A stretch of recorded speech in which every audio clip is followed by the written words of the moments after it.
You start walking up because the sooner you get here, the sooner I'll quit talking. They happen to be alums of this program. They're older, they graduated before me. They both have combined experience of working at the Henry Ford Museum, Greenfield Village, maintaining the fleet of vehicles that get used every day. So we thought that'd be kind of an interesting topic. How do you maintain vehicles that are just put through torture? They'll tell you about that. And so glad that they've both moved on from that position. Ken is in Western Pennsylvania at a shop, in his own shop, and David is still in Michigan, runs his own shop doing restorations. They'll tell you more about that. I don't know, how many of you have been to Henry Ford Museum, Greenfield Village at some point? A lot of people who haven't. Okay. I guess I kind of thought I would start giving a little bit of history of the village and what it all was about. So Henry Ford, back now, 1919, 1920, right after World War I, it appears that he started feeling kind of guilty that what he had created in the Model T was really changing life as he had known it growing up. Transportation, people are moving around, the mechanization of the farm, all that. And he started kind of feeling guilty that he had had a big part in that, and he started collecting things. And of course, Ford Motor Company did himself, the estate, it was just all Henry Ford, himself. He owned all of it. And so he had plenty of place to store stuff. And so he started collecting things, and he actually ended up with scouts that were going out around the country looking for things that he wanted. And he ended up with more than 100 spinning wheels. They're all a little different, but I mean, this spinning wheel was a very common piece of the home life in the 1800s. By the time you start getting in the 1900s, that wasn't so. Sewing machines, cast iron stoves, all kinds of stuff, besides, steam traction engines, farm equipment, cars. So anyway, the cornerstone of the village was set in, 1929. Right. It finally, you've got a 10.5-acre museum all under one roof, and then you've got about a 120-acre village that's got all kinds of significant homes. It has Thomas Edison's Menlo Park complex from Menlo Park, New Jersey. Disassembled the whole thing, reassembled it in Dearborn, Michigan. The Wright brothers' birthplace, the Wright brothers' cycle shop, where they built their early airplanes. The city of Dayton has built a replica of it, but they weren't very happy that Henry bought it and moved it to Dearborn. Harvey Firestone's birthplace. Henry and Harvey Firestone and Thomas Edison were very good friends. They went out on camping trips together. They did all kinds of stuff together. So that was part of Henry's, honoring his friends there. So the village opened as a school in about 1932. Different grades in the school were in different buildings in the school in the village. Most of the people who went to school at that time are gone now, but people remembering they really were very proud of the very practical education that they got there. And part of the technical side for the guys was the Armington and Sims machine shop, the line shaft driven machine shop. Anyway, they had a foundry on the back. The kids learned foundry work and all kinds of stuff. And of course, they would go on to work in Henry's plants, so he was training people that would be good workers for him. Henry died in 1947, April 7th of 47. Clara died in 53. The company everything went public in 56, I believe it was. Okay. And at that point, they separated the museum and village from Ford Motor Company and the Ford Foundation. They became 3 separate entities. The Ford family is still very much involved in all of them, but they're technically separate entities. Okay. The railroad that runs around the village, that was put in about 1970. Anyway, so I started in July of 1999. At the time, we were running one Model T, giving 20-minute guided tours of the village. it's leaving from the carousel. So the fleet, when I first started, we had a 23 Model T depot hack, a 23 touring car, a 24 touring car, and a 14 touring that was not quite ready to run yet when I started. Fenders were still off it, engine was out of it. Other cars, there's a 31 Model A station wagon, there was a 37 Chrysler Airflow, and a 55 Buick Special that were used in a parade that happened at 1 o'clock every day. And so, things like the Buick idling around the Village, trying to keep that thing going, and the Chrysler too, was kind of hard. The Airflow ended up being really the president's VIP car when he had potential donors coming in. That was what he, took them around the Village in, so that was kind of cool. Then the service vehicles in the Village, we had 2 Model A trucks, early 30 stake bed truck, a late 30 dump truck, and then 2 37 Fords, a stake bed and a pickup, and then the bus, 1931 Model A, 157-inch wheelbase school bus. Anyway, that bus runs more than 10,000 miles a year in a 3/4-mile loop in Greenfield Village as the general transportation of the Village. And it had done that all along, but the Model Ts, were used a lot more sparingly. So that was, that's where I started. When I came in, there were no spare parts of anything. Starters, generators, there were burned up ones on the shelves, but there were nothing to work on. So the first summer for me was just kind of a panic. I got the 14 Model T running. The engine that they said was rebuilt, the rebuilt engine had went somewhere else to somebody else. And the one that was there wasn't the one that was out of the car that had happened prior. So anyway, there were some problems. So it was just a panic through the summer and trying to just keep stuff running. When I started, it was me full-time. There was one full-time guy that took care of the carousel, the machine shops in the Village, the horse-drawn farm equipment at Firestone Farm. And then we had one part-time person that we shared between us. So we were covering for each other all the time. And we got along great. That was fine. But, just trying to stay ahead of just the maintenance, keeping stuff running. So anyway, along the fall of that first year, my boss, Malcolm Collum, who is now the chief conservator of the National Air and Space Museum, Smithsonian. Anyway, he was in charge at the time of the operating vehicles in the collection that they take out and run for Old Car Fest and things. But he was in charge of the collection and large objects, making sure they don't deteriorate. Really, that was his job. So anyway, he's a great guy to work for. But he starts pushing me, we got to get some engines rebuilt. Okay, yeah. So I grew up in Connecticut. I'm not from Michigan. I, spent 7 years out here. I don't know, who's around, whatever. So you kind of shoot in the dark. And I found a rebuilder down in southern Ohio. So we sent a couple engines down. So I think we sent one Model T, one Model A engine down. And I was thinking about it here the other night. I think actually one of our volunteers took the engines down, brought them back. Got them back up to the Village, and it didn't really run very good. And started investigating, and when we pulled the cylinder head off, the valves, the valve seat and the valve guide, as you went down the block, they got further and further out of alignment. So the valves weren't sealing, nothing would, the pistons were all cocked because the connecting rods were bored crooked. At that point, there's no reason to take it back to the person. They couldn't do it the first time. We got to just fix it and go on. We're just not going to go back to them. So, anyway, we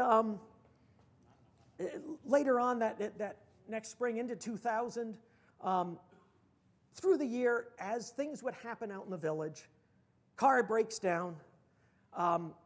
We grab a forklift, we go out, pick up the back end, if something broke in the rear end, and we bring this thing back out of the Village.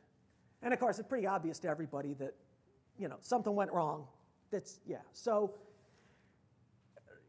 end of August, I guess it was, Old Cars Weekly newspaper that I used to get. Anyway, in the back of Old Cars Weekly, there was a TT truck for sale up in Wisconsin. And I think it was a couple of grand. The engine hadn't been done, they admitted, but the chassis was all painted up. It had a new cab on it that they had made. The cab wasn't exactly like they were, but I figured we could make it, we could do some work on it and make it look better for what it was. And we had a really awesome crew of volunteers that really loved getting into a project. And so I really envisioned the T-Truck as being the volunteers project. So anyway, bought that in Labor Day weekend of 2000. So the volunteers, they made the wood pickup bed. One volunteer loves woodworking. He made a set of drawers on one side that's got a steel door on the front of it, locks, but you can have a whole set of tools in it. The other side had, jacks and tire change and irons and that stuff. And we had already come up with a 2-ton Weaver wrecker boom, hand crank wrecker boom. So that all went together. The volunteers were very cool. The engine for that was done by a guy over in Canada who, again, had said, I can build engine for you. So now we're getting into early 2001, I think. This is before 9/11. Of course, once 9/11 happened, moving stuff across the border got really complicated. But anyway, and again, I think he did a T engine and A engine. And my boss was getting, well, take another engine when you go to get the last one. It's like, well, wait a second, we haven't run one yet. Let's hold on.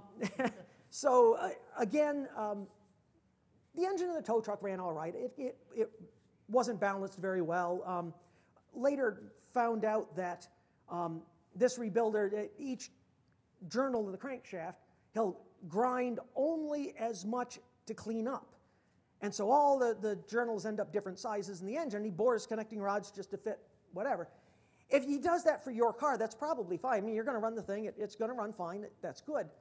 If we got to try to maintain a fleet, if a rod goes out, we got to be able to put a rod of a given undersize in it. So anyway, we kind of shied away from him.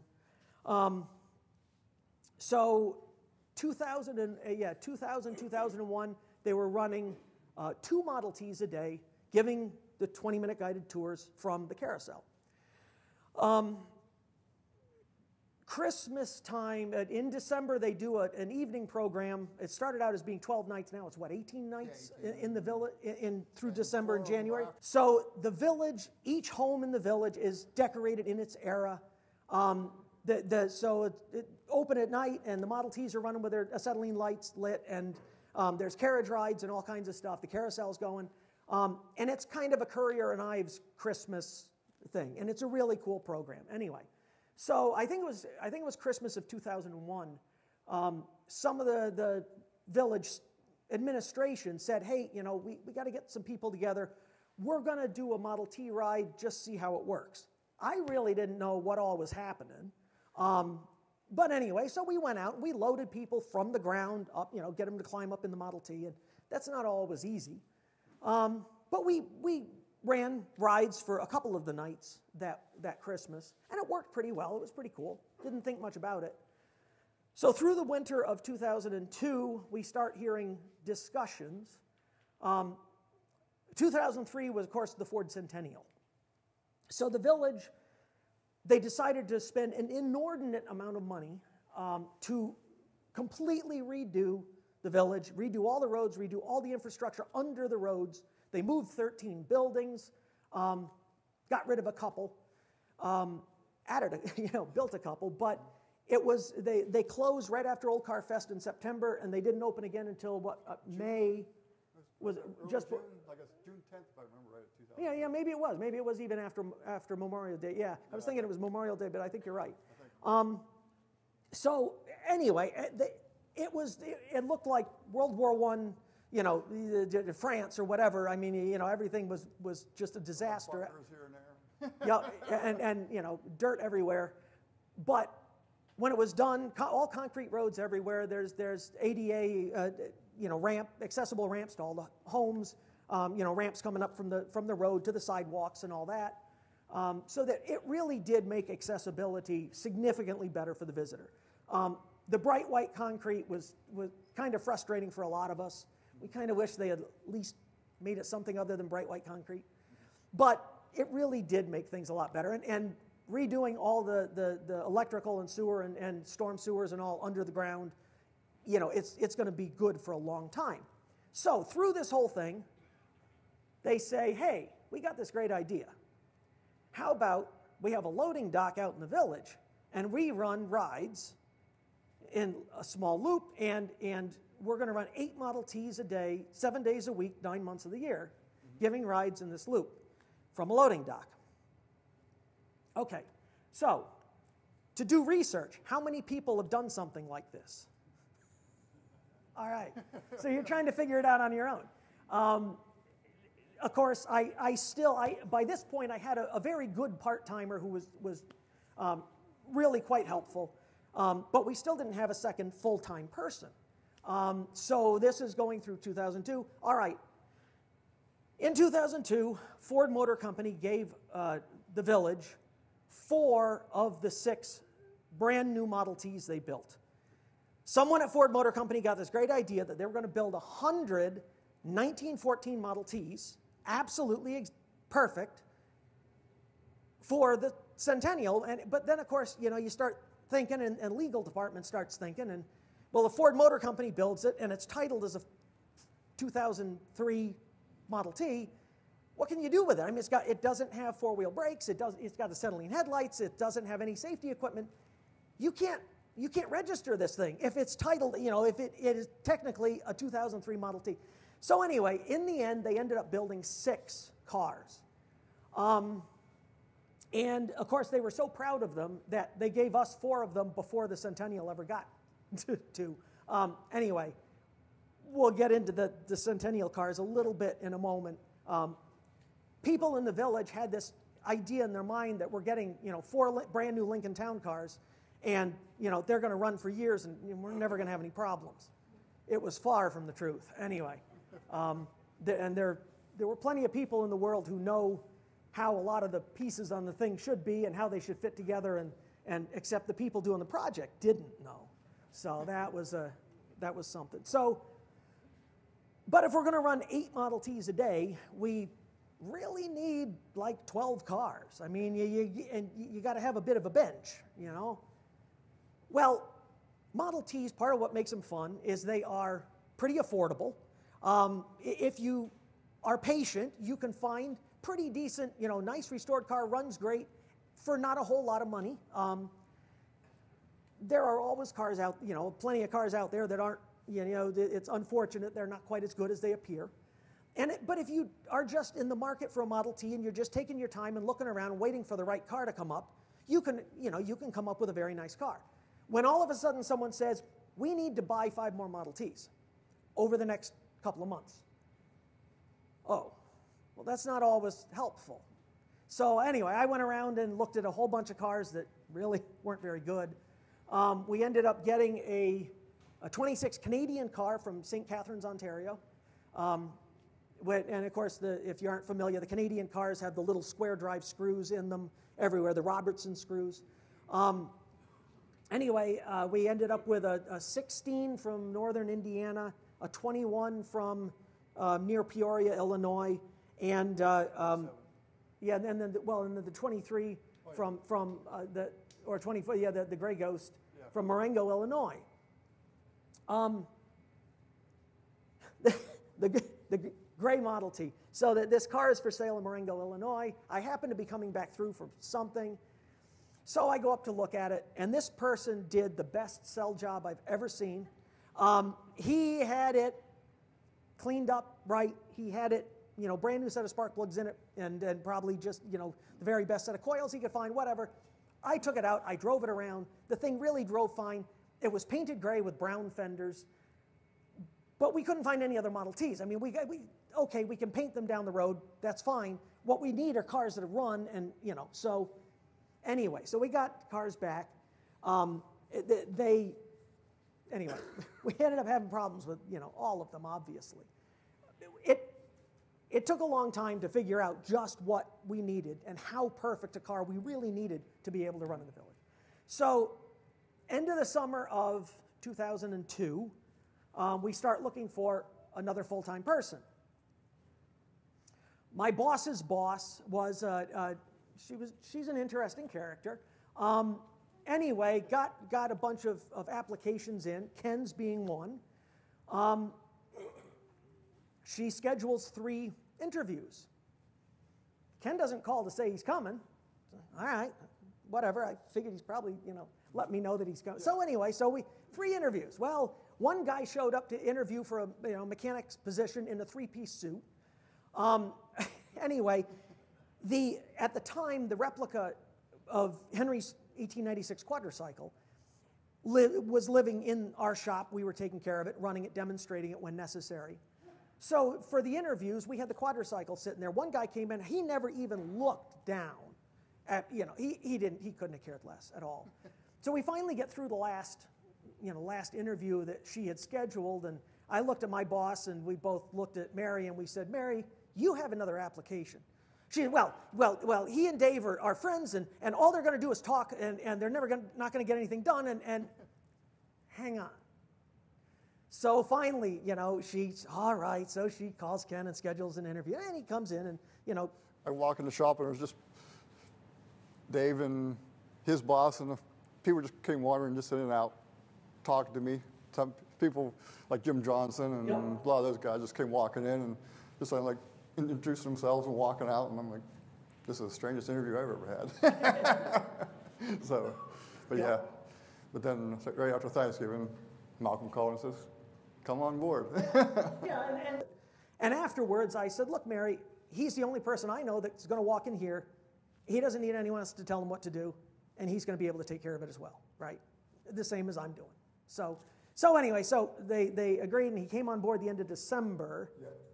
Coming towards this new program, we had a bunch of requirement of spare parts. We need a couple of rebuilt engines on the shelf. We need a couple of rebuilt rear ends on the shelf. Starters, generators, carburetors, coils, to be able to deal with the program up front.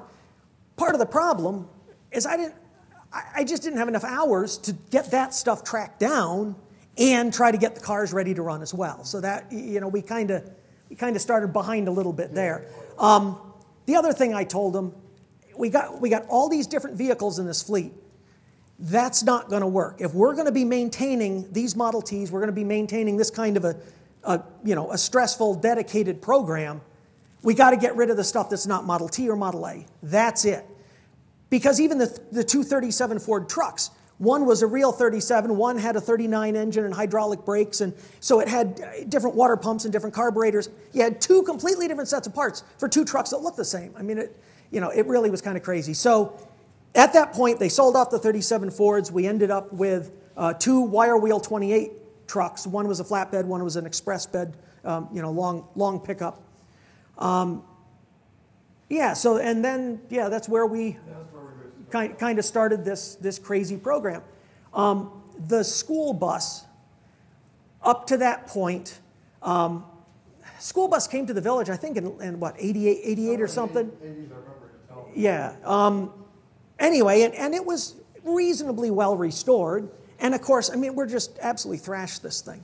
I have to say, the drivers that drive the bus, they take great pride in shifting quietly. And the guys, girls, whoever is driving, they really take pride in shifting quietly on taking care of the transmission.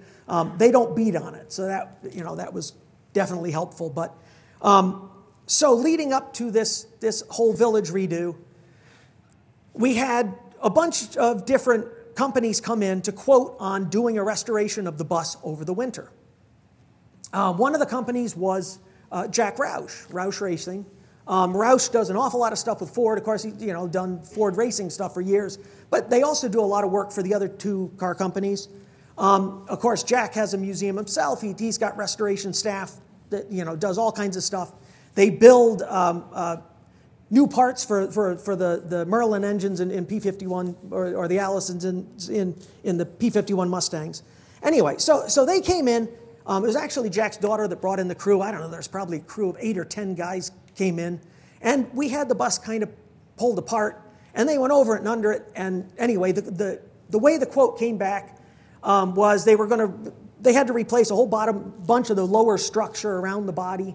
and they were going to build a whole new skin for it, all new wood in the roof, redo new roof, all new interior. The windshield frame was all rusted out, the front fenders were a mess. So anyway, the windshield frame you can't buy, so they're going to make new windshield frame. And they'd have the thing to us by the end of May.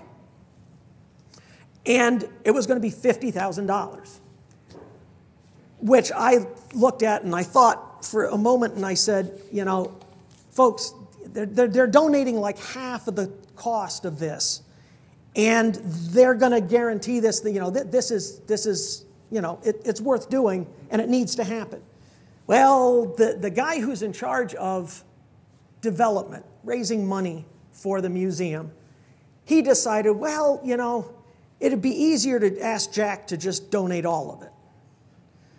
So that was the last thing that Roush did for us. I mean, that was the end of it, that he offered to do. So then Ken starts, and we immediately were doing little patch panels around the bottom of the thing and trying to get it together. And the painters in the village are union.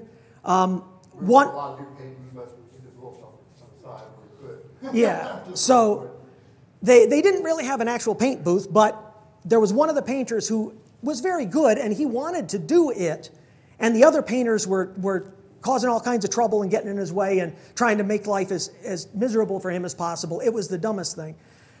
Anyway, but it finally got painted and together, but it wasn't really as good as we were hoping it was going to be. So anyway, so we start the program there in 2003. As I said, we got the 4 Centennial Model Ts. One day, fairly early, we got word that one of them had caught fire. So whoever was riding in the back of it, the fella had a pair of pliers in his pocket. He pulled the rear seat out and he ripped the wire off the battery. There's a little battery in the back. Yeah. Power source, just a little tracking battery underneath the seat. And the 2 wires went down through a drilled hole in the sheet metal panel that didn't have a grommet. So it just chafed through and shorted out. Anyway. When we first got the Centennials, a couple of them were towed in a couple inches. One of them was towed out 2 inches. You start getting up any speed, the thing would just kind of waddle. It was the weirdest thing. So we had to go through and align everything. The person that they had make the wheels, they had made the wheels out of green wood. I mean, and so by the time they came to us, the wheels are all floppy. So then, Ford sent on another set of wheels, and anyway, that one of them ended up getting varnished, and so the serial number 1 had varnished wheels for years. Everybody knew which one was serial 1, like. Yeah, you could see that going around. Very quickly, transmissions started coming apart in the Centennials. One of the big technological advancements that happened with the Model T was deep draw stamping. Okay, taking a flat piece of sheet metal and being able to stretch it down to make things like the oil pan for the engine, and the early transmission covers, they also were the same way. And of course the rear axle, it was a tube that was then drawn out and formed the bell around the center, and they were one-piece tubes on the early Ts. That was really new technology when the Model T came out. And to think that it's just a piece of sheet metal that keeps the engine and transmission in alignment, and it does a very good job of it. And it is rigid, and it has no wrinkles in it, and anyway. When Ford made those originally, they went through about 9 different stamping processes, and they had to anneal them 3 times between. The Ford guys, they looked at that, we can do that in 2 draws, no problem. We've learned something. No, they hadn't learned anything. And they ended up with 9 different steps, and annealing between, and they still ended up with wrinkles on the sides, and they were not as strong as the originals were. I mean, this was a problem. The aluminum transmission cover, the hogshead that the pedals go in, the shape of the front of that was not the same as the original, and it actually hit the back of the block. And when you bolted the block and the transmission cover down tight, it bent the whole assembly out of alignment. So we started having transmissions coming apart very quickly. One was not even 4 months, though. Yeah, and oil leaking out the rear main because the rear main's getting jammed and wearing very quickly. That was crazy. So, and then the gears. The gears in the transmission. A normal tooth in a transmission, kind of has a profile like this, right? They got curved face and come down. So the gears that the Ford folks decided to use, the program of the Centennials was kind of headquartered in one of the transmission buildings for Ford Motor Company. And so, they were transmission guys. And so the profile they decided to use, it really just looked like it was really weird. Yeah, and they're just like straight. I don't know if this is what they use in the front-wheel drive transmissions on Fords. I really don't know. Of course, another problem, there are no spare parts for this. Okay, so now we're trying to maintain a fleet of vehicles, and we got 4 cars that have unique transmissions. Very quickly, we ended up with, looking down from the top, how do I draw it? I don't know.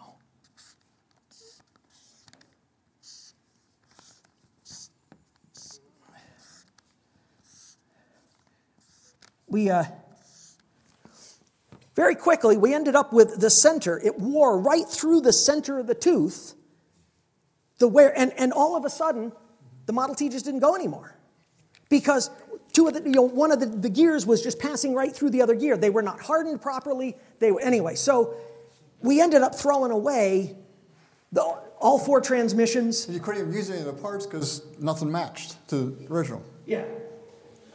And so they ended up with... Even the flywheels, the pins were set differently. Pin set was different. Yeah. I think the only thing we could use was maybe the pressure plate. The driven plate was about the only thing you could probably use, was capable of using. Yeah. So in the end, they all ended up with original oil pans and starter-type transmission covers, and that saved a lot because, of course, the drivers didn't really want to crank start those cars. It was fun teaching the drivers crank starting that. Just like the first 4 years that he had like half the fleet was hand start, half was electric, and it was interesting. Yeah. And we've got a lot of the drivers were retired people, and our last original Model T owner, Fred Brooks, he was the last guy who had a Model T as his first car, and he was in his 80s when I started, and in fantastic health and all, but when we went to start teaching cranking, man, he was just absolutely dejected. He was convinced that this was it and he was going to be out of the program. And I said, Fred, no. I said, this is what you're going to do. I said, you're going to come up. He was kind of a little guy. I said, you're going to get it over here. I said, you're just going to you're just going to stand up. And that's all you're going to, and it started. And he had a smile from ear to ear. He was so happy. And a couple of the other guys, they couldn't start it, so Fred was good. Anyway, Fred was with us for well up into his 80s. So that was awesome. But anyway, so yeah, all these Centennials ended up with original oil pans, original starter-type transmission covers. When they built these cars, this was right about the time that Snyder's came out with the really good transmission gear set. And I don't know if Ford was planning this just before Snyder's had the gear sets available or what it was. We've been using the Snyder's gear sets for years. Yeah, they hold up fine. So the rear ends. One day, we've got a big 4-post lift, not unlike this one over here. And it had to be a 12,000-pound lift because it had to be able to lift the school bus and the dump truck. Anyway, so it was a big, heavy lift. Anyway, so got the Centennial up on there. I'm standing behind the rear axle, and I push down on the handle to work the air jack, and it starts coming up. And all of a sudden, out the corner of my eye, I see, and then the wheel goes. And I said, wait a second. And I start letting it out, and it comes down, and then the wheel stops, and the backing plate moves, like very visible amount. All right, go get the wheel puller, pull the wheel off, axle jumps up and down. Finding original Model T outer axle bearings has been a problem, and the reproductions are not any good, the new rollers. You got to take apart a whole bunch of rear ends to find inner rollers that are not worn, That's really all you can do. The hardened outer shells that they sell are excellent. They hold up well. But anyway, the only other option for a lot of years was John Stoltz. What was a Model T Ranch? Anyway, he was the first one to make the cartridge bearing that just slides in the rear axle. It had a couple of McGill roller bearings and seals both ends, so it stopped the leak. They were pretty much indestructible. They were not cheap. I mean, even back in the day, they were a couple $100 a set. So anyway, well, it looked like Ford had used the John Stoltz bearings. But until we pulled it out, and we found out that they had made a slug that went in, and it had one light-duty single-row ball bearing, double-sealed ball bearing in it. And what had happened is just the weight, it had cleaved right around the root of the inner race, and the two halves of the inner race came apart, and the balls were rolling around on the axle shaft, cutting a groove in the axle shaft, and, of course, the whole thing goes up and down. Oh, my God. So that was the start of taking the rear ends all apart, and of course now the axle shafts are junk, so we had to buy all new axle shafts, and anyway, that became a fiasco. So the Centennial cars... They have to be totally morphed into original cars, basically. Yeah. Even the engines were cast lightweight compared to the originals. They were wearing fast and everything else. They used just a dead soft gray iron when they cast the engine blocks. So I had to sleeve all of them and everything else. Yeah, when they started wearing, the piston rings wore perfectly cylindrical opening in them. Normally a cylinder wears in a taper, and so that was something. So again, it was about a year and a half that all of a sudden the things are using oil. They get foul and plugs. They got no compression, and so the guy who had done the bottom ends of those Centennial engines originally. The rest of the bottom end was nice. His workmanship, his craftsmanship was obviously very good. And so we went back to Jack Putnam in Bluffton, Ohio, and he built engines for us for a long time. They were not cheap. Okay, but when you got his engine, we ended up having a run-in stand. Very early we figured out you can't put an engine in a car and start it. You got to run it in a run-in stand. You got to let it run for several days, get it through the first oil change, get it to where you can actually, turn the crank by hand, and then we can put it in a car, get it out in the village. But yeah, Jack's engines were very good. Anyway, and I at this point, I don't think he's hardly doing much anymore that way. But we had a couple of Model A engines done by a guy in Connecticut who's not doing it anymore either. And one of them, we had got the engine and the thing sitting on the run-in stand, ran it for a while, and maybe it was just we were at the first oil change. And pull out the drain plug, and the oil that came out of it looked pearlescent. It was the weirdest looking thing you ever saw. And so you stick your finger down, and it's gritty, but it's kind of smooth, but it's, what in the world? So we pulled the pan down. Well, as it turned out, this fella had a young guy that was coming in and helping him out doing stuff. And apparently, the oil return tube on the side of the engine, the kid had gone and washed the thing up and bead blasted it, painted it, put it on the shelf. The whole tube was full of glass beads. Well, the guy who built, the guy building the engine, he didn't know that was the case. So bolted it up the side. As soon as the thing fired up, of course, it washed the glass beads down in the pan. It tore the living hell out of the oil pump, out of everything. The beads were everywhere, messed up bearings. Anyway, he built another engine. He was extremely remorseful. But anyway, but again, Connecticut was a long ways away, so that really wasn't necessarily handy.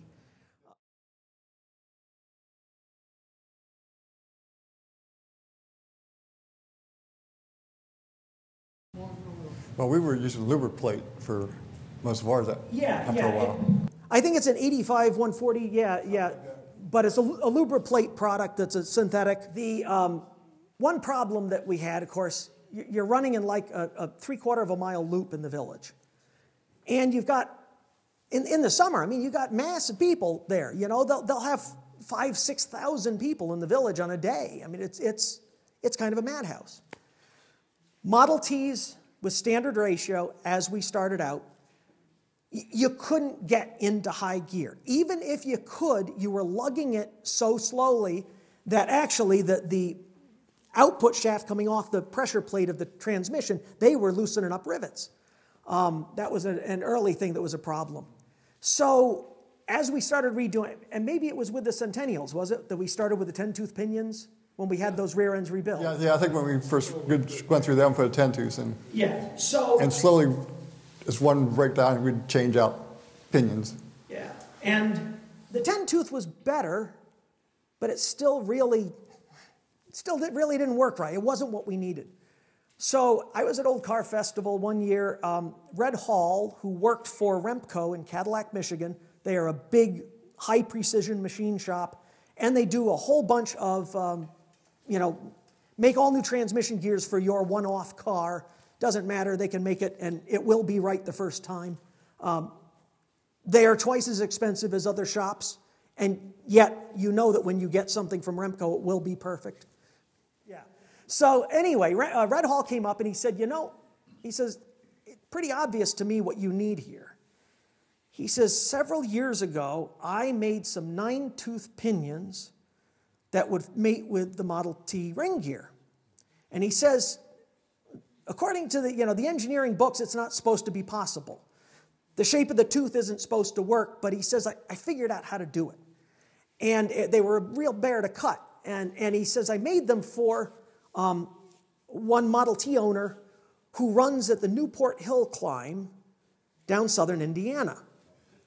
And this was the guy's secret. He had a 444 axle ratio, and he could beat any other Model T up the hill. I mean, the engine's up in the RPM range, and he was gone.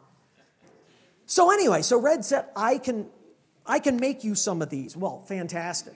The first batch that he made, heat treat wasn't quite right. We had some of them actually split. But he made good, and anyway, and he made several runs of those for us over the years. With the 444, the 9-tooth pinion, you can just get the Model T in high gear, and the thing will just idle along at like 7 miles an hour. Just off idle, basically. Yeah. And it was absolutely perfect. And so, you're not in that panic mode of someone stepping out in front of you. So at that point, the wear on the Model T transmission significantly decreased. If you think about a Model T transmission, you have all these different pieces nested, and the idea of lubrication is that humidity is just going to kind of work in as everything's spinning and trying to fling it out. Anyway, not a good system, and so, yeah, they didn't last very long that way. Then we also found out if you let one sit for any long time idling, it would throw the thrust washers, tear them up left and right. Yep. So we throw a roll. If you're sitting at the dock for more than 5 minutes, shut the thing down, because that saved a lot on that transmission. Back. So picking up where we left off here, we were talking about transmission, and then Ken and I had to just try to figure out where we were. Anyway, we get sidetracked easily. So all the cars running in the Village have the GM Turbo 400 transmission clutch in them. I think someone sold them as a Jackrabbit at one point. Lang's had a new inner clutch hub that took the standard General Motors discs. The advantage of that is a lot of main shafts for the transmission. The drum has been wiggling a little bit, and that main shaft is a little worn, and the inner drum that Lang's makes is a little bit undersized, so they press tight on a slightly worn shaft. Anyway, so the Turbo 400 clutches. We had one driver back when I was still there. 2 weeks in a row, he smoked the Turbo 400 clutches. He just forgot where neutral was, and he's just slipping high gear, and they get hot. Well, anyway, that's it. And you don't get second adjustment, really. So at that point, we had to retrain the drivers.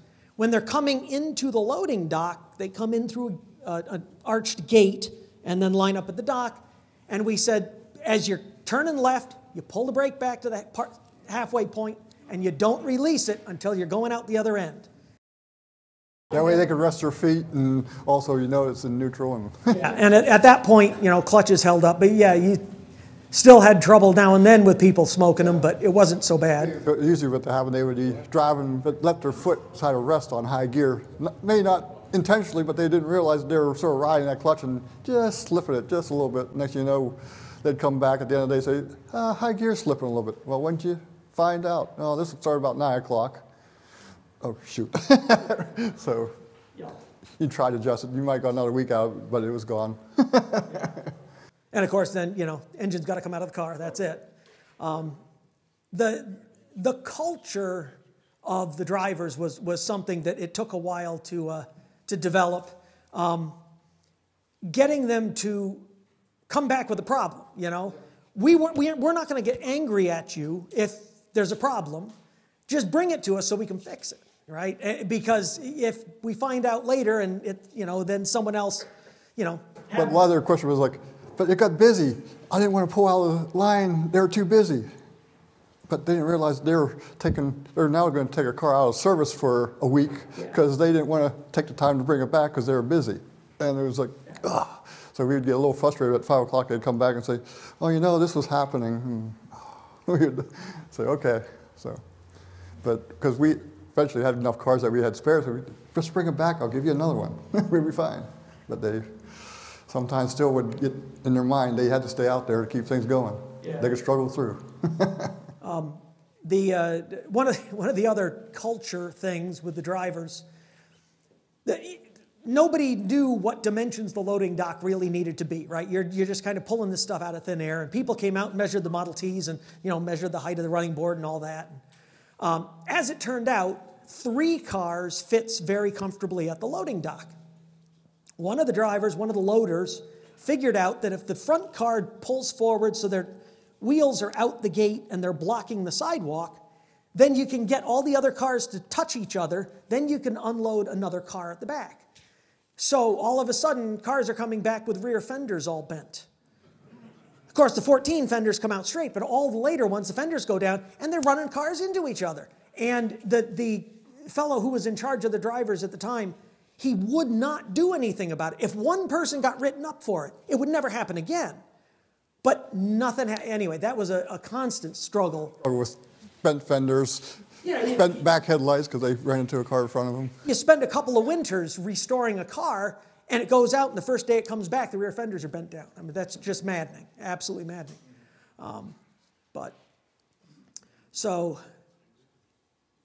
The Centennials, the mags didn't work very long. That was a problem there.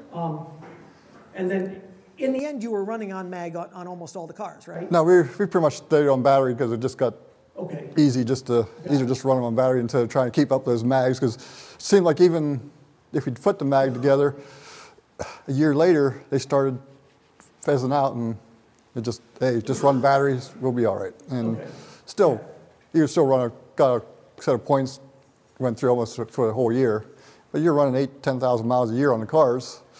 That's not bad for a set of points, I thought. Yeah. So usually by November, you start finding a set of points go bad on a car, starts running bad. You throw a different set of coils in, and we're fine for the rest of the year. Yeah. But yeah, it's when you think of how many miles that we were putting on in a year, some of the stuff you go, okay, it ain't bad, because hobbyists, if you get 8 years out of a car, you're doing good. Timers.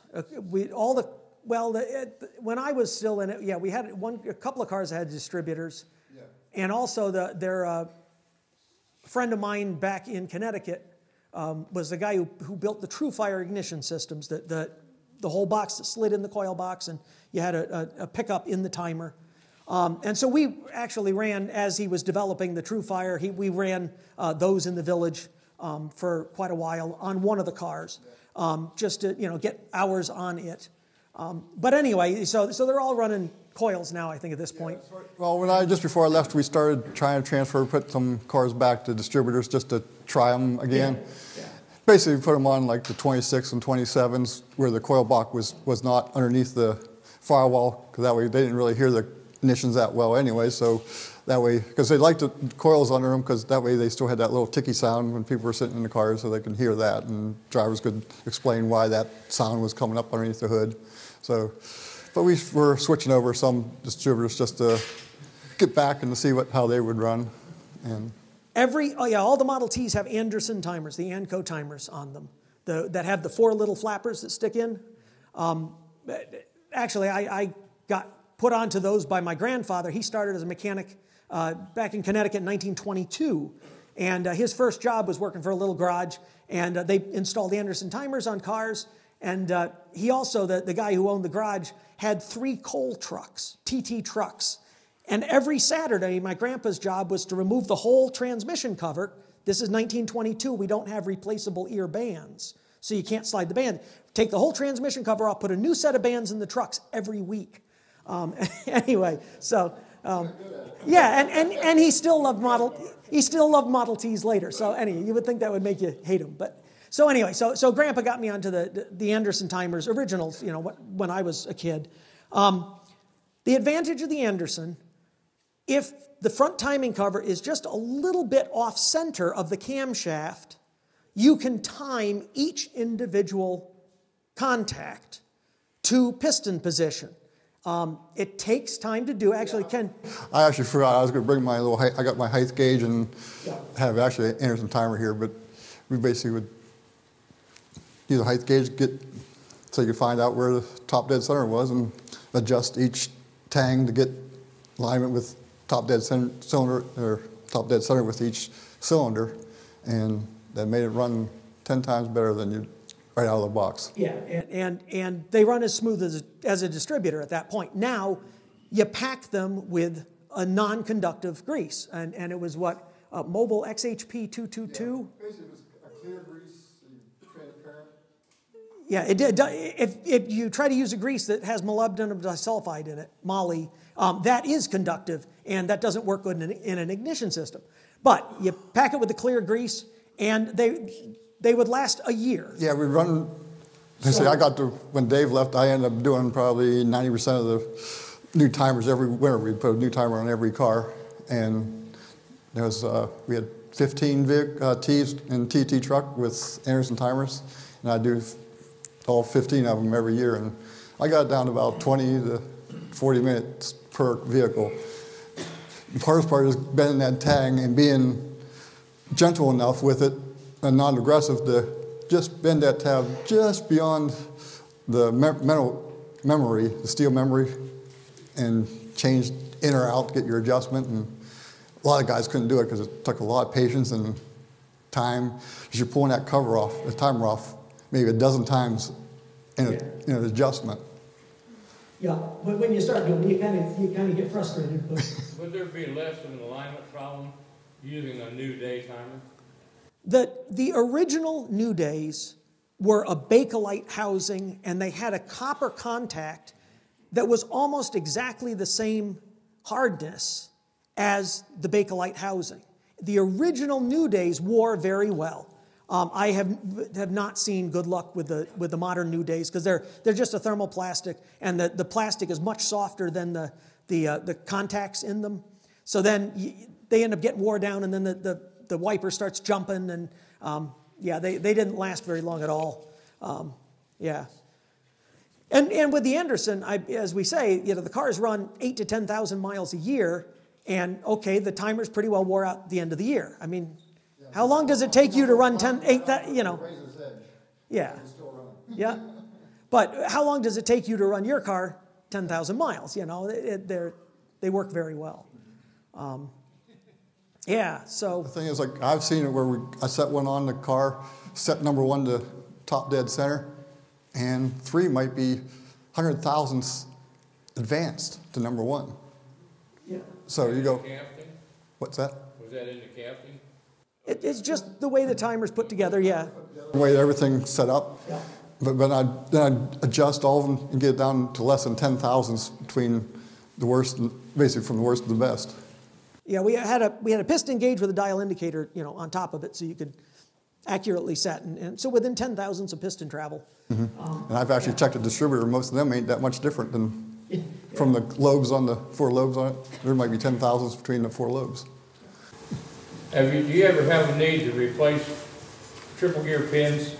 Oh, almost every time we did a transmission, put new pins in. There's been a few that have seized up Yes. on the pin, and the gear turns on the bearing, on the insert. But Yeah, we found that a few times. a lack of remnant enough. Yeah, basically you got a little too tight. Yeah, the replacement bronze bushings, they're not the same alloy as what the original was.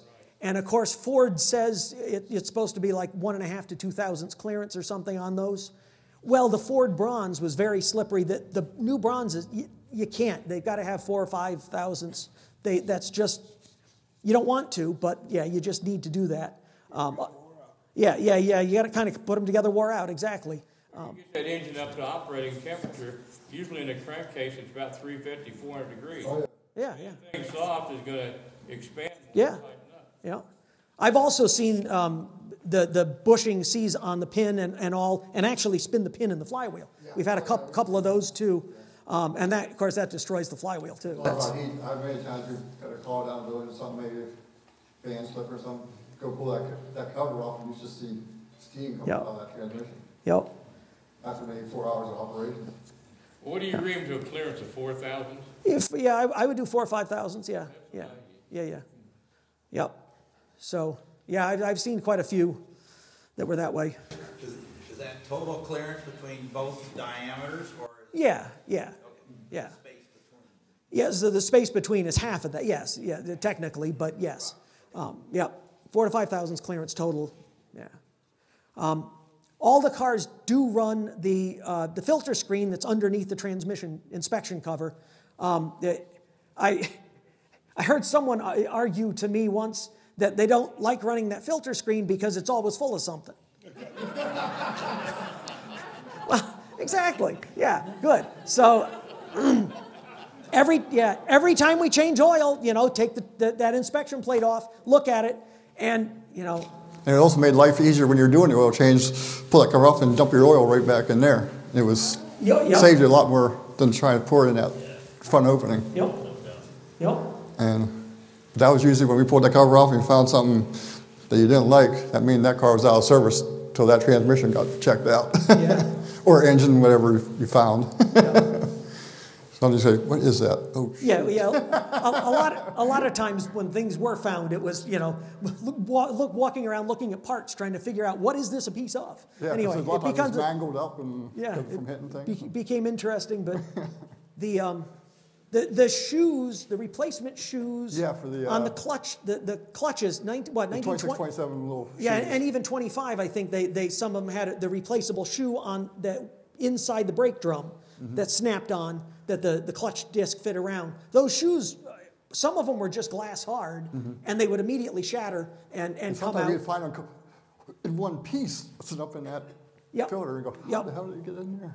Yep. So yeah, they came out. They've been a problem for a while. So Ken, morning routine. Yeah, morning routine, basically, I'd get there at 6:30 in the morning, and first thing we'd do is I'd go over to the AA trucks and go through them, check oil levels, water level. Then I'd have check the steering gear box, make sure it had good oil in them. With the trucks, it wasn't that much because we didn't have to, you had to grease fittings and stuff, so you didn't have to grease them every day or anything. So, but I'd just check all the fluid levels that were underneath the hood. Sort of glance at to make sure the fan belt looked like it was still tight and sort of that kind of stuff. Then I'd go in and now check the cars, check oil level first thing. And when you had put 8 cars out in the day, at least 2 to 3 usually needed a quart or more, depending on how the life of the engine on the cars. And then next thing you would do is check the oil level or water level. Then sort of glance at all the tires, make sure they look good. Then pull them outside. Then oil all the shackles and anything in the suspension, every moving point, the tie rod ends, the pitman arms, all 4 shackles, lubricate all that. Just few drops of oil at all the joints, and that was every day, just lubricate everything. And whether they needed it or not, it was just sort of a routine. That way you knew it was always kept up. Everybody in the morning was just lubricate all the suspension, check water, oil levels, and stuff like that. And because we could probably go a couple days, but also if you had driving rain all day, they got all washed out. So you wanted to make sure everything kept lubricated all the time. So and that would take maybe 45 minutes or more in my morning just to get all these vehicles. Basically, we had 11 trucks by the time when I left, we had like 11 trucks to keep ready for the day and 8 cars that went out every morning. And that was almost 20 vehicles that had to get checked out, ready to roll down the road. And you usually found something wrong with it. Sometimes it was minor stuff, but how often did you grease the drive shaft bushing? Usually once a month we did. Usually found out about once a month. By the time at one point we finally got to where, when we first started, we were basically running 8 cars every day, and we were lucky if we had a spare car running. So if a car hiccuped, we were out there fixing it, getting ready for the next day. By the time when I left, we had 3 to 4 cars spares regularly. So instead of running 10,000 miles a year on each car, maybe now we were down to 7,000 to 8,000, depending on the cars. Well, the Centennials, the brassier cars, they always had to be out. So those cars usually had close to 10,000. But we would do. Grease cups, or did you we put Zerks on everything, so it made our lives a lot easier. So at least at every oil change, we pump grease in all the grease fittings. So yeah, I'd put 20, 30 pumps in the U-joint and do like you do with your car, but instead of maybe twice a season, we were doing it every month. Went through 7 to 8 55-gallon drums of oil every year. How often do you change your oil? Like I say, once a month at least. I mean, if there was a car that was really running hard for some reason, we were doing a lot of events and stuff, and I knew this car was getting a lot of extra miles, I might change a little early. But it was extreme with the amount of oil we were using, like I say. And I remember I said when the Village got redone, of course, it was all bright white concrete roads. If you go to a Google Earth image, you can see exactly where the Model Ts go in the Village, because there's a smear all the way around. And the loading dock, they were smart enough to have gravel down the center. They had concrete tracks both sides, but gravel in the middle. And it's not pretty. But, you know. We went through, we could buy over winter that I would spend on maintenance, getting ready for all the parts and stuff I'd order. You could buy a couple of T's for what we would just get parts for just in January. I'd spend between tires, maintenance parts, I'd spend over 20 grand in the first week of January just restocking parts. And that was just to get us through winter and get early operations going. Can you get a couple questions? Yeah. What oil do you use? 1540. It's sort of, because it has the extra zinc in it and Diesel oil. diesel oil. Yeah. And Yeah, Rotella, any brand yeah, works pretty good. they're all basically the same oil, whether it's name brand or not. And we, 155-gallon drums. Yeah. So the person who was ordering, they would. Yeah. Typically, Typically, mobile, so Yeah. Because we a lot of times didn't order directly. I had to tell purchasing, we need 2 drums. Okay. A truck would show up with, it might be Wolf's Head, and next time it might be Sunoco or whatever they had around that area. Yep. So a typical car, how many tires would you go through in season along? Usually, it was on average, the fronts would go through a set a year. The backs, you get anywhere from season and a half to 2 years on the backs. But you think they're that 3/4 mile loop, they were turning left and right a dozen times just to get around that loop and stop and starting and things like that. And you're on concrete, when you first started, it was gravel and stuff. Yeah. I remember that first year, you were getting a little panicking why these things were wearing tires, and that concrete was a lot more abrasive than what there used to be. Yeah, and probably actually the concrete's worn down a little bit now. Yeah, also it was probably rougher that first couple of years too. Yeah, yeah. And it was critical to make sure front end was aligned, you know. Oh yeah, yeah. But, yeah, so. In the summer, did you have issues with overheating? No, yeah, we just used a 50-50 mix, and we were up in 100 degrees that one summer. Probably seemed like every other day we were up over 100 degrees, and they ran. We had no motor meters, nothing. Usually if the car was getting a little warm, the loading dock guys would notice that we call it T-kelling, a little steam was coming out of the overflow, and he'd call us up, and 9 times out of 10, the fan belt broke. And one time one of the first 100-degree days we were having, they were going to complain that the cars were getting warm in the dock. And he was talking about how tight they were pulling in. I went down and says, hey, humor me. Keep yourself about 2 feet apart. And let some air in those radiators. Yep. The problem went away. Because they were pulling so tight, they actually had the exhaust going right into the next car. So. You run clincher tires, and if so, which ones?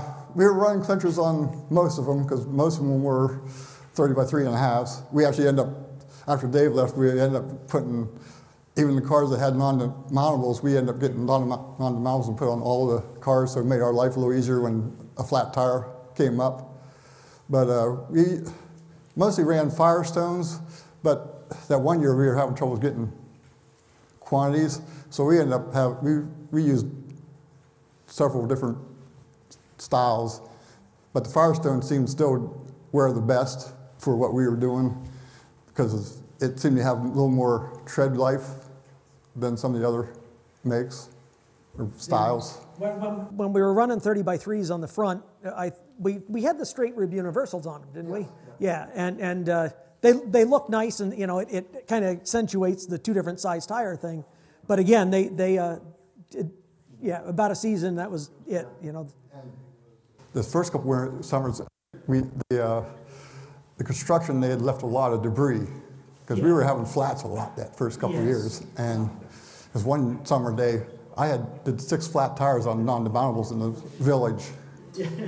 Turn around, get another flat, and it was like, So yeah, going to the standard later Model T demountable wheels made it a lot easier. Yeah. Volunteers that didn't really like changing the non-demountables, so we had to have spares sitting in the garage ready to go. So all they did, you got a call, we just ran down, jacked it up, threw one, took one off, put another one on, and off they went. And so the running warm fan belt reminds me. So of course the Centennials and we had a 16 and a 14. They didn't have provision for a generator. You know, they're pre-starter cars.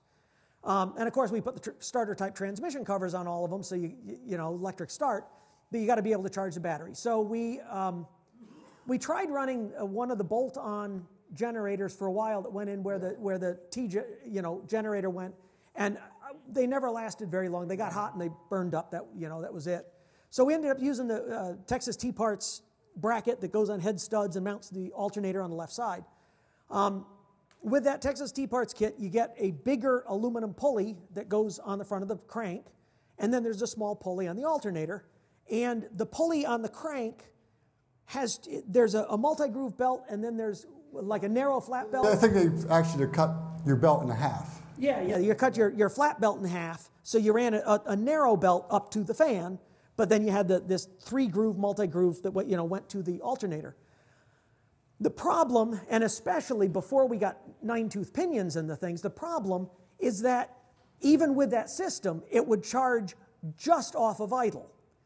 Well, when they're sitting in the loading dock, they're idling. When they get in high gear, just putzing around the Village, they still weren't charging. So I ended up getting a chunk of cast iron, and I made a tool for cutting the 3-groove, pulleys, and I made a new fan hub that used the fan hub as a jack shaft. So we had we had a multi-groove coming up from the crank, and then from the bigger pulley on the crank to a small pulley on the fan, and then from the big pulley on the fan over to the alternator. At that point, and then the Centennials also, the fan bracket was the reproduction bracket, which the originals were a forging, and the modern ones are a bronze casting. So you couldn't get enough tension on it, it would just bend the bracket. So then we had to go find fan brackets to put on all of them. But that pretty well solved the problem. Sped up the alternator enough to charge a little better. So just off of idle, it would be okay. Once we got the 9-tooth pinions in it, that helped a lot. But yeah, even on the regular Ts, most of them had the alternator on by the end. Yeah, by the end, we basically had belt-driven alternators on everything. Because Holiday Nights, this evening program at Christmas time, the electric light cars were running those headlights, and they're running 10 mile an hour in high gear. The lights are draining the battery so fast that the alternator couldn't keep up.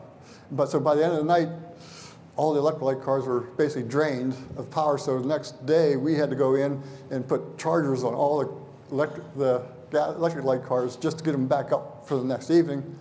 And we had to try to get the drivers to come into the dock and rev the engines up while they're switching loading to try to help charge the ignitions up. But that didn't help because one of the drivers was like just lazily didn't bother.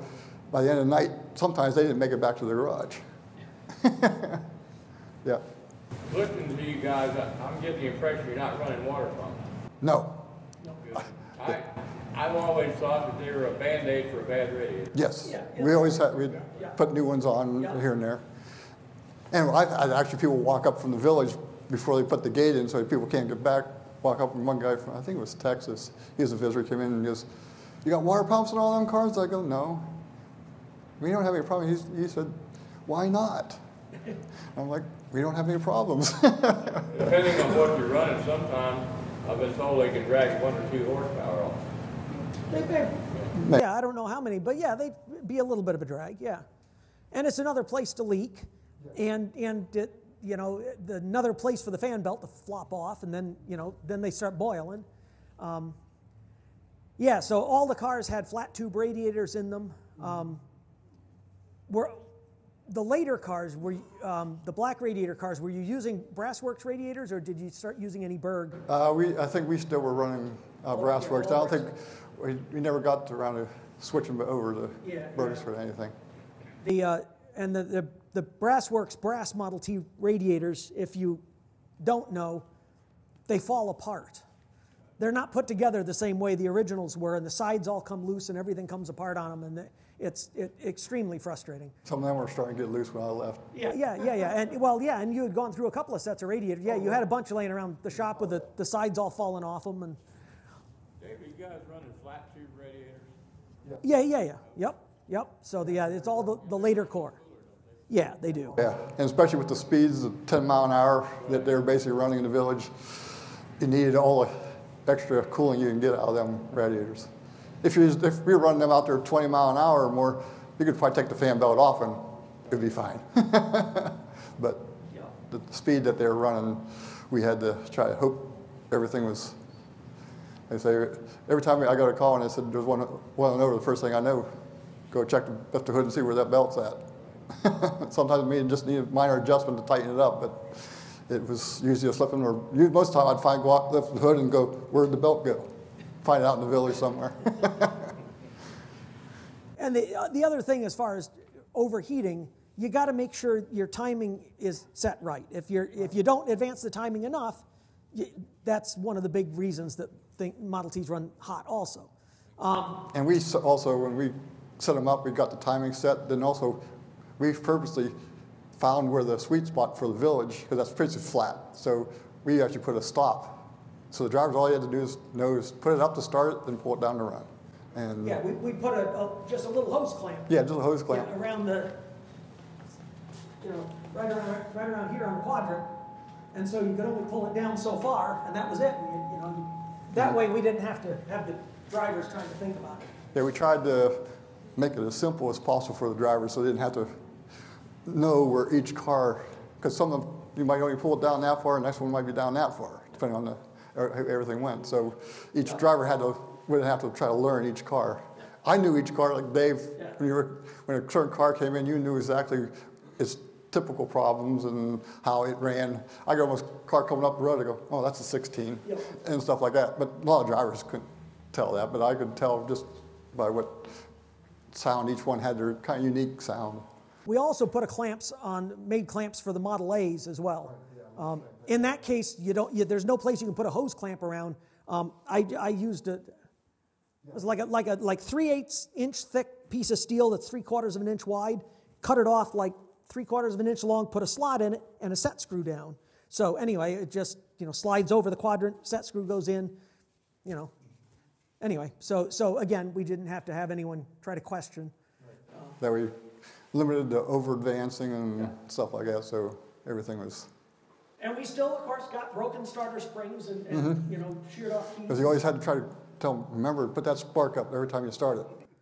For a while, earlier on in the program, I had a couple of cars set up with a little bracket and I had a starter solenoid set up for to go to the starter, and I had a little switch on the steering column down below so that you had to push the spark up before it would work.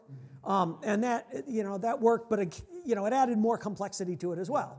So anyway, that was.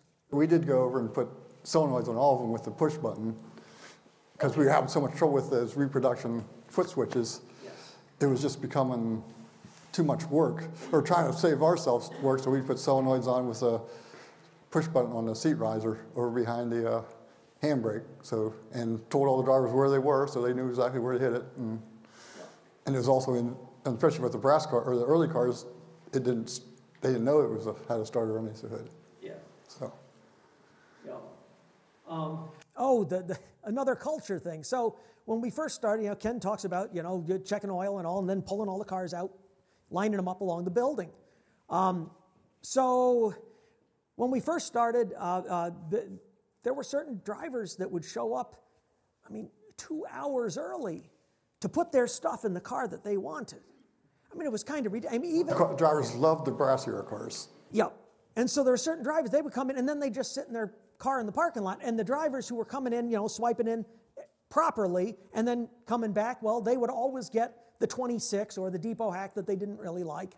And it got kind of frustrating. And so finally one day we changed the policy and we wrote numbers all the way down the building, 1 through 8. And all the drivers had, a driver number for the day. And we'd put the cars out random. And you had to really think about putting them out random. And there were a couple of the drivers that the first day they came in and they got a Centennial. I've never got to drive that. It's just so sad. But, there are other people who are just always beating them to it. And, some of the drivers, they got really mad. Yeah, especially one that only drove Centennials and the brass cars ever since the day he got there. Now he's driving the depot hack. Yeah. It's like, why am I never drive anything but one used to drive what's called car 80, serial number 1 Centennial, and that was his car, basically. When he was there, that was his car, and he was frustrated when he had to drive the depot hack for the first time. What? Were they paid? Oh, yes. Yes. Yeah, they were.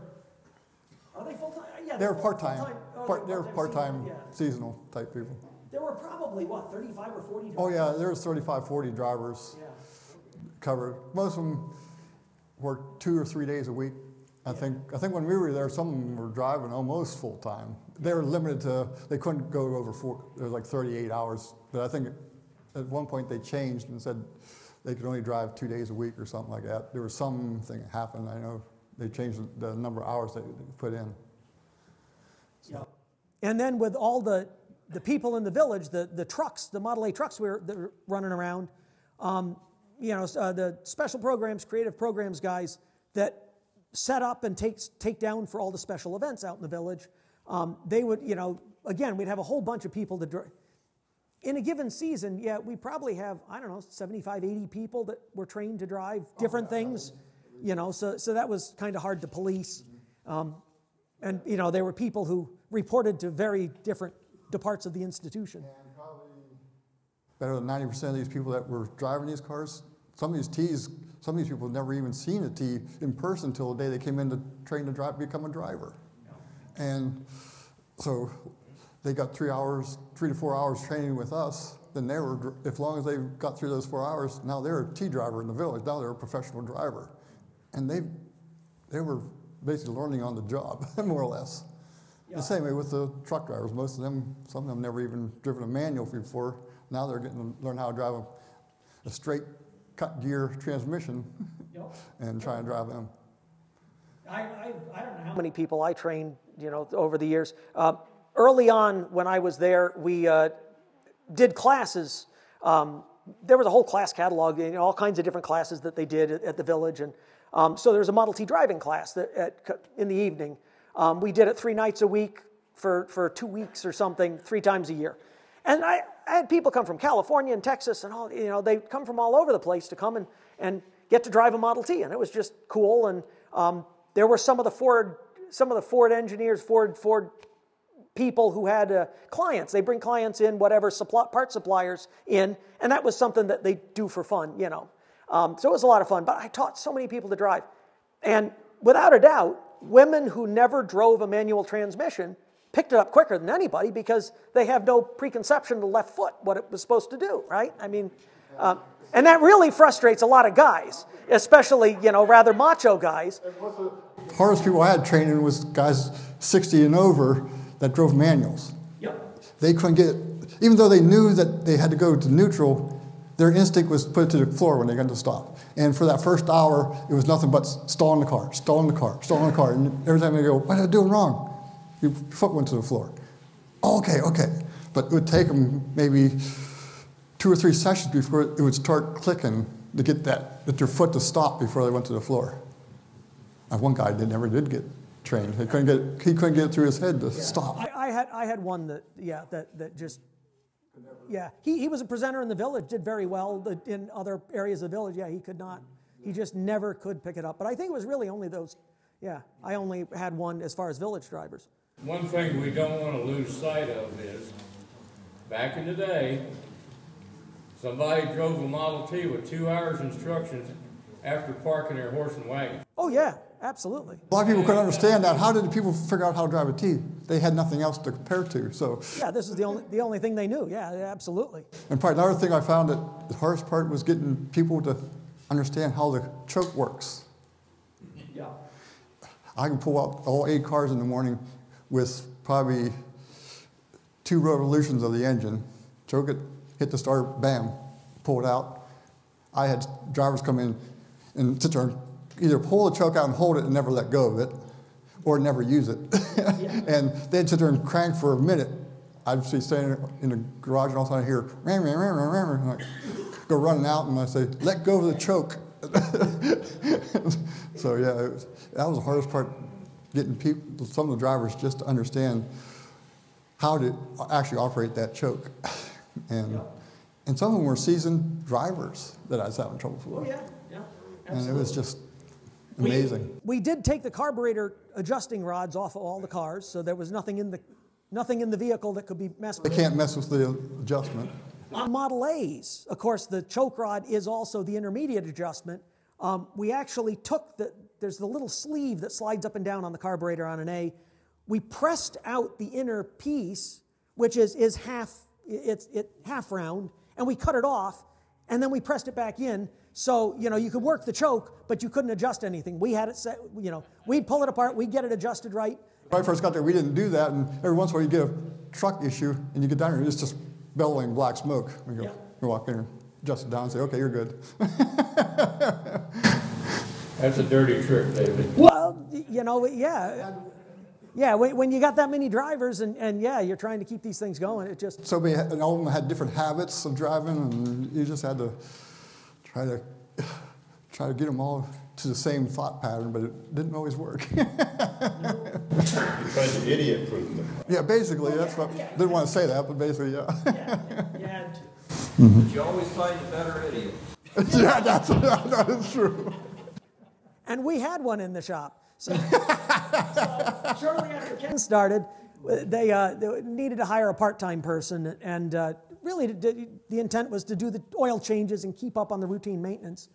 So anyway, I don't know, fella, about 60 years old, not quite. comes in, and he had been an ordinance enforcement officer in a town, the guy that walks in your yard and writes you up for things and, looks around your place. Yeah, and he didn't have any, problems with doing that. Anyway, interesting fellow. But he'd always played with British sports cars all his life. But he really couldn't do anything. He really knew nothing. It was kind of, so anyway, poor Bruce, he got hired. And, he drove the tow truck off the lift twice, and he drove the bus off the lift once, and oh my God, he couldn't change a clincher tire at all. He gave up years. Yeah, so. One day he found it had both beads off with the rim in the middle, and didn't know how he got that way. After an hour, he just stood there and go, what did I do wrong? The Model T tow truck was originally a non-starter truck. It had a rivet where the starter button is supposed to mount anyway. That running board bracket was riveted on it. Never had a starter on it in its life. And we ran it that way for years. And, Bruce couldn't crank it. He couldn't start it. Could not figure out how to start it. So ended up having to put a starter on the thing.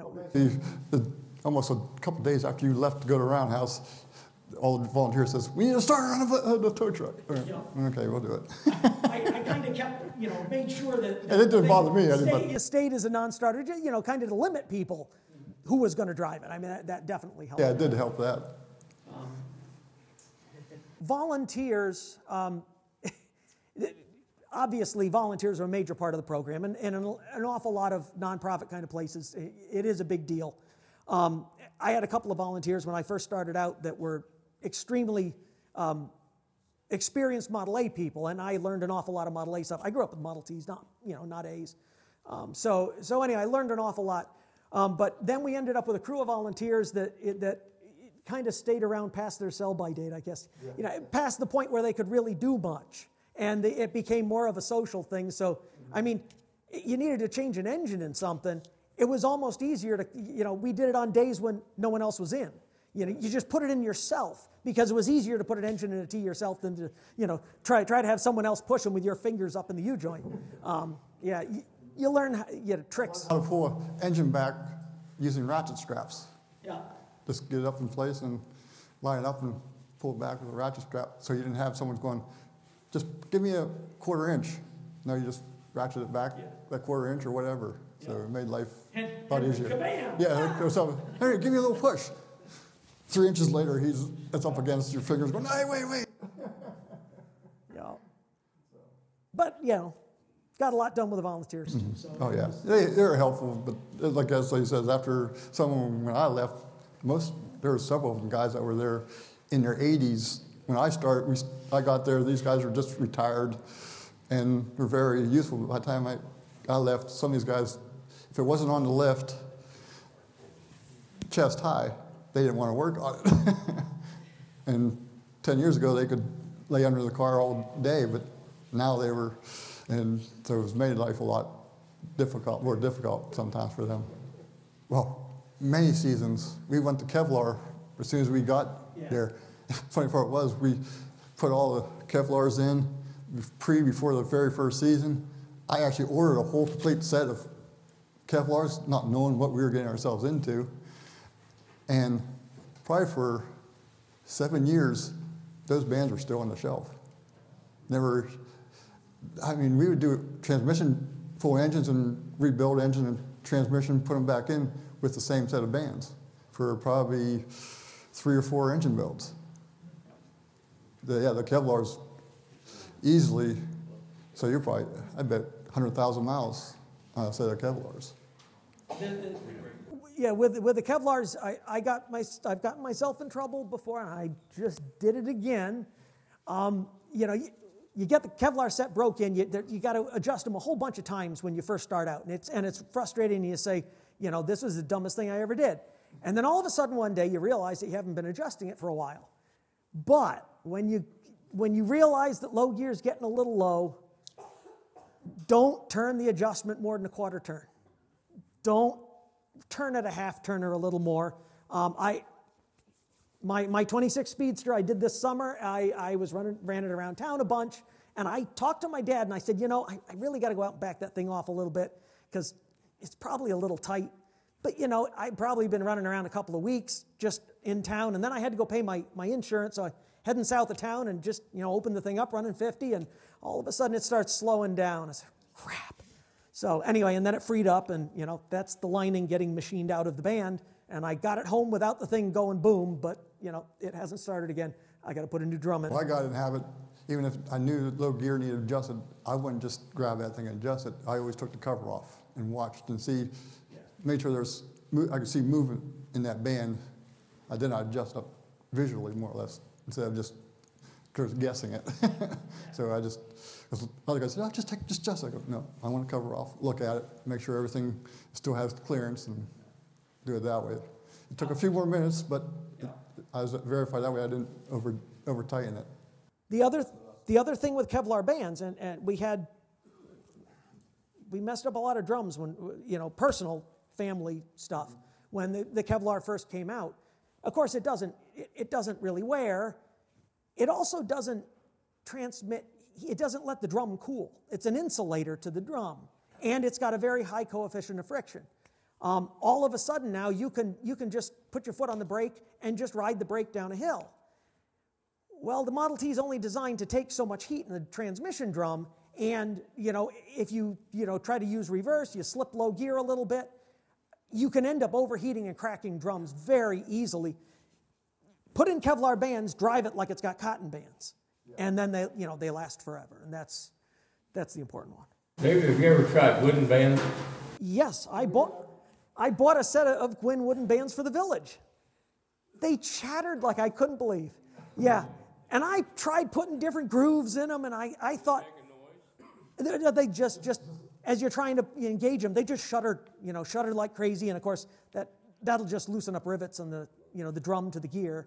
We tried a couple different things, and we found a lot of times we tested out a lot of different products guys came out with, and like you say, the True Fire, the E-Timer guy donated them his prototypes. He gave me 2 prototypes. Well, he gave me 1 prototype, we put it on, it ran 1 day and shut down. I sent it back to him. I don't remember what he fixed, found maybe a fuse or something. He sent it back to me. That one ran for 6 years, no problem. He gave me, a few years in, he gave me another E-Timer. It didn't last 6 months. And sent it back and forth, but every time that was when he got into production. He gave me a production one. And that one, every 6 months, there'd something go wrong with it. I just think, I don't know if it's the Village, it was the low speeds and temperatures that were getting around that thing. In the Village, it wouldn't work. He said how many people claimed how great they were, but his electronic ignition wouldn't work in the Village. It just, we couldn't, other than his first prototype, that one lasted 6 years. But the trouble was, it was pain, because every time it broke down, now you had to rewire everything. Yes. And I said, I'd better just stick with the Andersons, makes life easier. Yeah. Just like we even tried the electronic ignitions on the trucks. Okay, when Reggie showed up, he said, he was an old GM electrical engineer. He said, electronic ignition's the way to go. So we switched all the trucks over to electronics, and then like a year later, one would drop out. Then a few months later, another one dropped out. So about 3 years later, we were all back to points and condensers. And you were using the reproduction original breaker plate, original style points and all? No, we ended up using the modern plates. You did have the newer, okay. Yeah, newer plates. Yeah. So. But those worked fine, but most of the time we found electronic stuff just wouldn't work in the Village, at least. Maybe out on the street, they might work fine, but we were finding, well, a lot of things we tried over the years. Yeah. Experiments.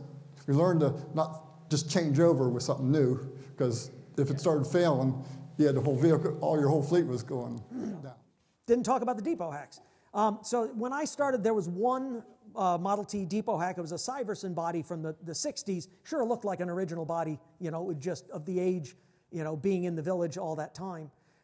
We bought another body from Dave Currier up in Maine. He builds very nice bodies.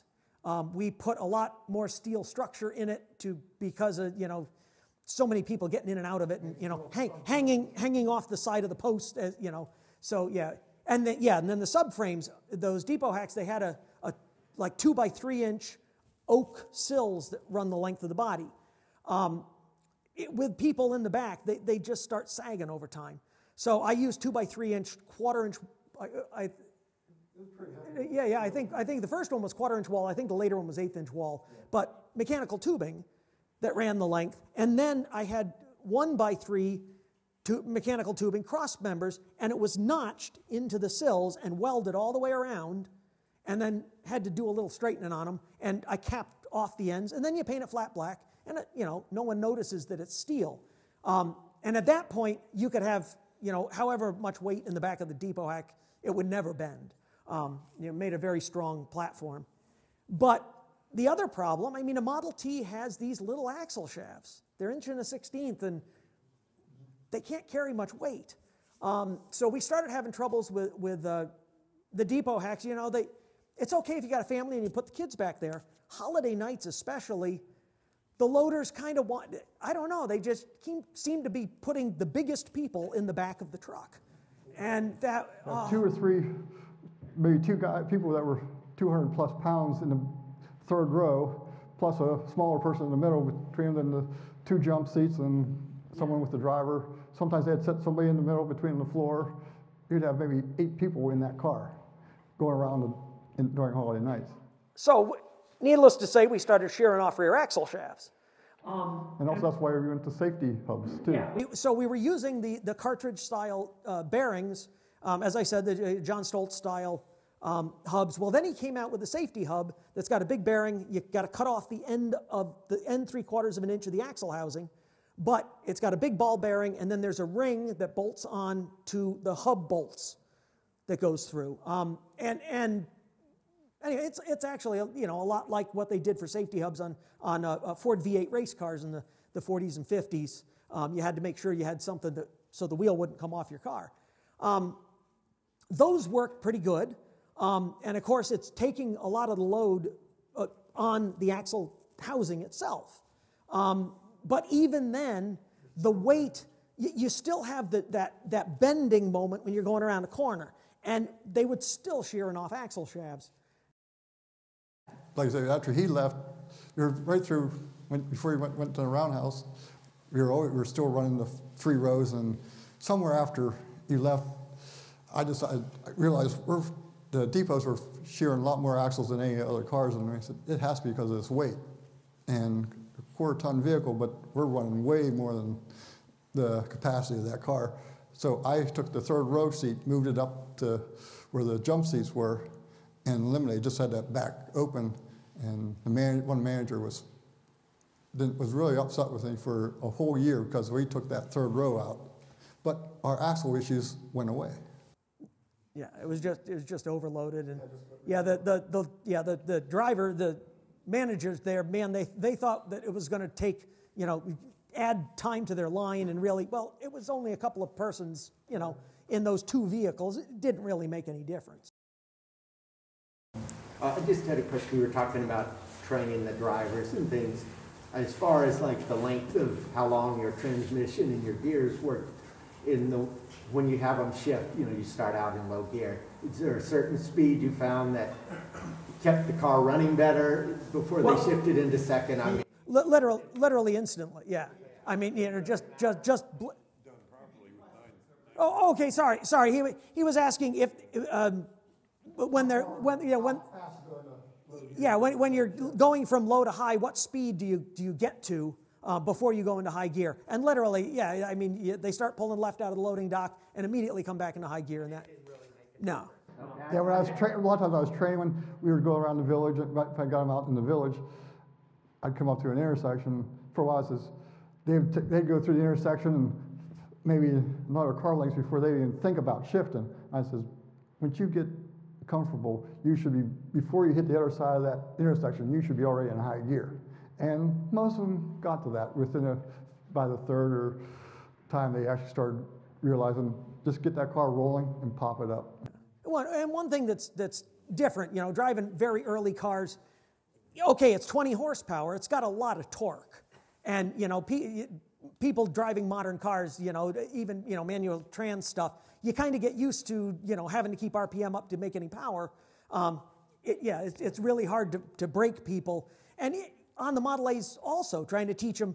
You don't need to have wide open throttle to take off. Yeah, and you just got to get through the gears, get in high gear, put the throttle up, and just let it idle along. That was one of the problems. A lot of the T drivers, once they got away from us, they had veteran drivers that said, give them more throttle taken off. Some of those guys would take off at wide open throttle, and you're like, you don't need that. Yeah. And we had a lot of trouble getting not thinking you have to open up the throttle every time you take off at full throttle.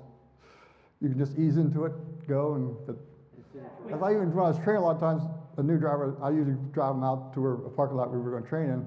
I'd actually show them that I could actually take off with the car at dead idle, drop it into low, then ease back into high, and never take it off of idle.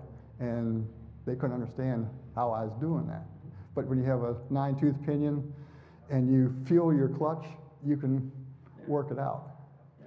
And many of them still, even after they got veterans, they wouldn't do that. They wouldn't try that. Yeah.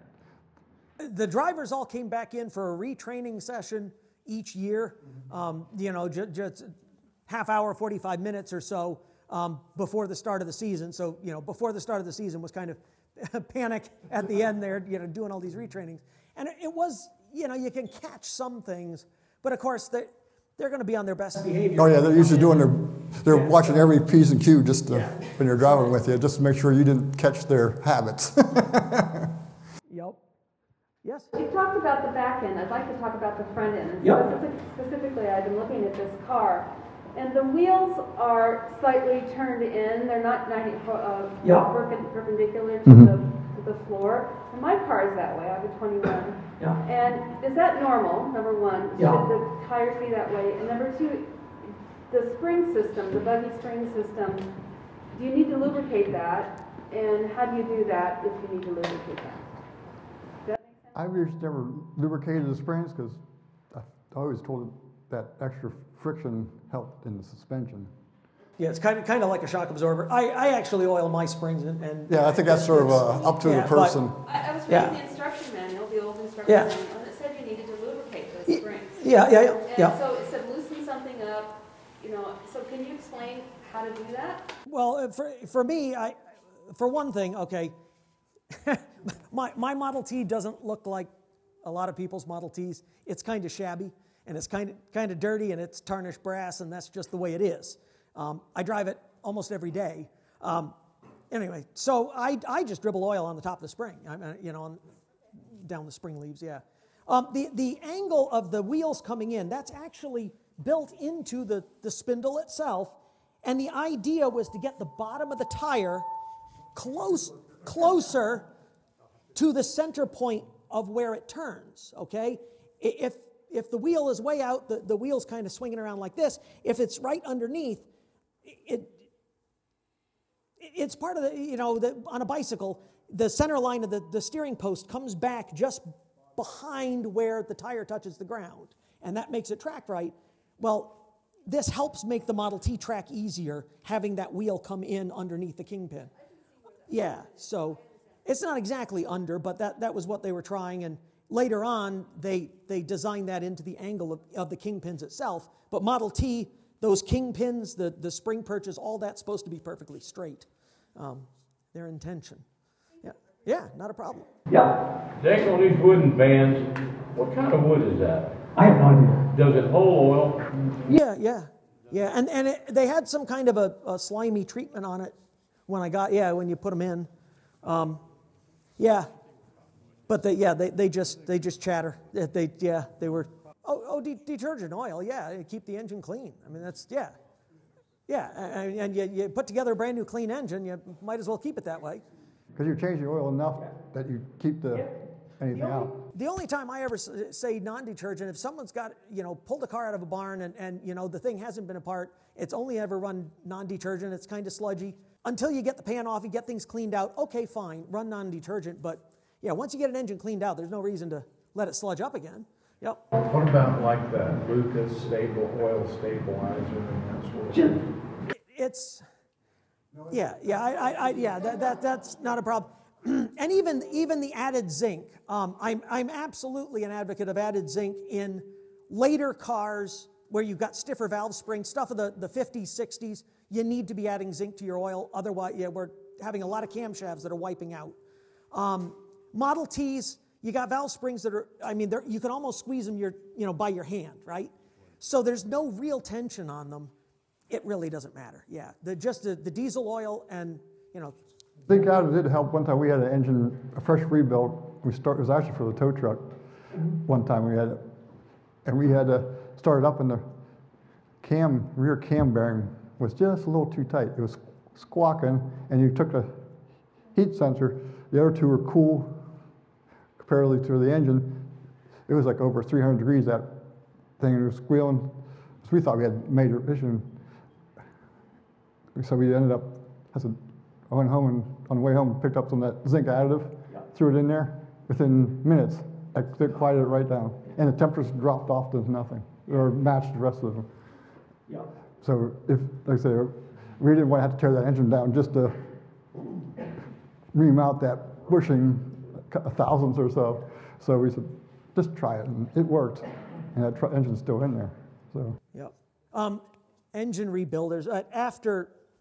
As I was leaving to go down to the roundhouse, work as a machinist on the steam locomotives, just as I'm getting ready to leave, the boss at the time had told Ken, he didn't talk to me, didn't say anything, but told Ken to send some engines out, and we need to find a place to do engines cheaper.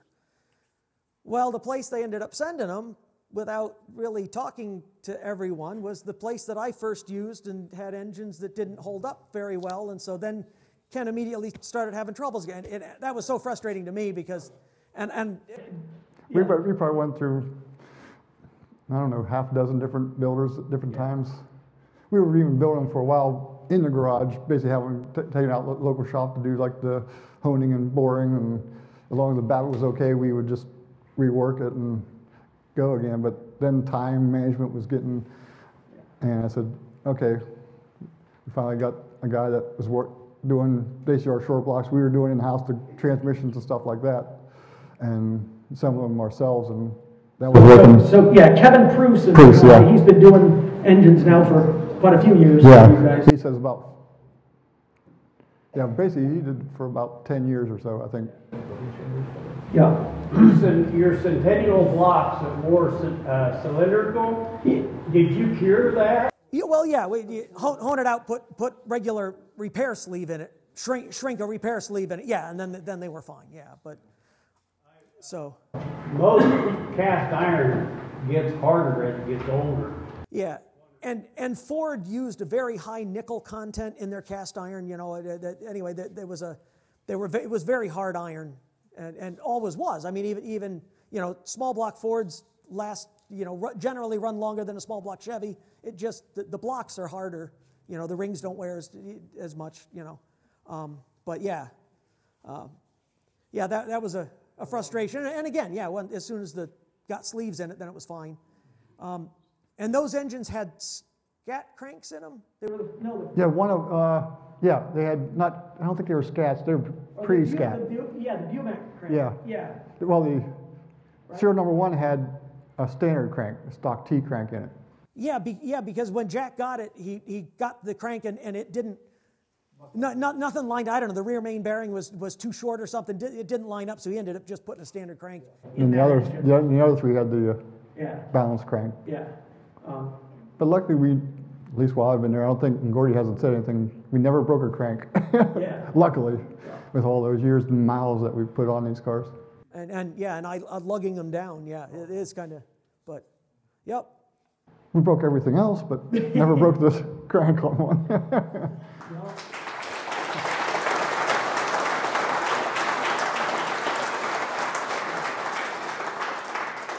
I said thank you to the committee. Absolutely. Thank you to all of you for coming and for giving us your day, your weekend, your travel time. It's because of you that this happens, so thank you for that. And we have just a really thank you to the presenters again, Luke Channel, Mariah Bryans, David Liepelt and Ken Kennedy. We've got a small gift for them. If you would, just one more round of applause for them and thank them.